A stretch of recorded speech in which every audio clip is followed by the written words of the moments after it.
To graze out or not to graze out? That's a decision many producers are making right now amid warm, sunny days and with a very good-looking wheat crop. For some help weighing the pros and cons, here's Dr. Eric DeVuyst. Well, for the past couple of weeks here on SUNUP, we've been talking first hollow stem, but not so much the economics of it. So Eric, when it comes to leaving cattle on past first hollow stem too long, what can happen? You're going to lose money. Yeah, that's not good. That's what it comes down to. A year ago, just about a year ago, we had this conversation. Wheat price was $7.50. Value of stocker gains, we were talking about $140 a hundredweight for stocker gains. Now we've taken a couple bucks off the wheat market. We've put another 40, 50 bucks onto that value of gain. And so I ran the numbers again this week. Still don't do it. There's two studies we go back to look at this. There's a Pfizer et al. Study and the Redmond et al. Study.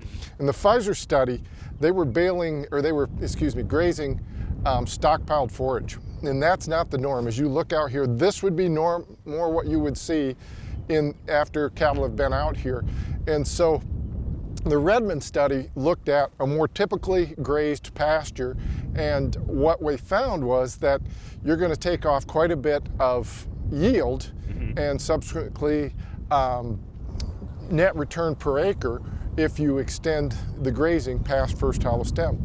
So when we run the economics, just one day past first hollow stem, you're going to be back $6.20 an acre roughly.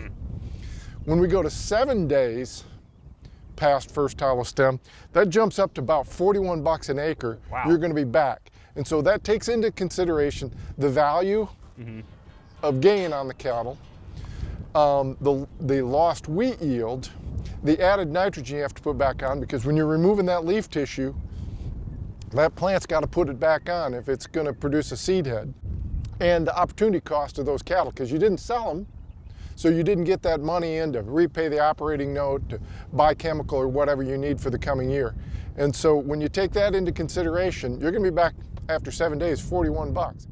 So, how low would wheat prices have to be to kind of justify keeping cattle on past first hollow stem? Right now, if wheat price was $2 a bushel and value of stocker gains is $1.90 a pound, you're just about break even if you extended your grazing. So it'd have to drop quite a bit. Yep. Yeah. Yep.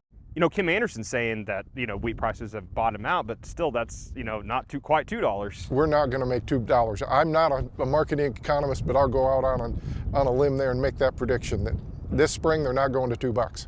So with wheat prices what they are, like how high would the value of gain need to be to justify it? We'd need about $5 a pound to justify extended grazing when wheat's $5.50. So I don't see that happening anytime soon either. Yeah. So, going back onto the wheat yield, how low would that have to be? Wheat yield would have to be under 14 bushels at the current prices to justify even, looking at extended grazing. So the bottom line is, extending grazing in this market, especially as good as the wheat's looking, we can't justify it. Pull those cattle before first hollow stem. Yeah, we can't risk losing all this good moisture that we've gotten in a really strange January and February so far. All righty, thanks, Eric. Dr. Eric DeVuyst, agriculture economist here at Oklahoma State University. And if you'd like a link to the Mesonet First Hollow Stem Advisor tool, just go to our website, sunup.okstate.edu.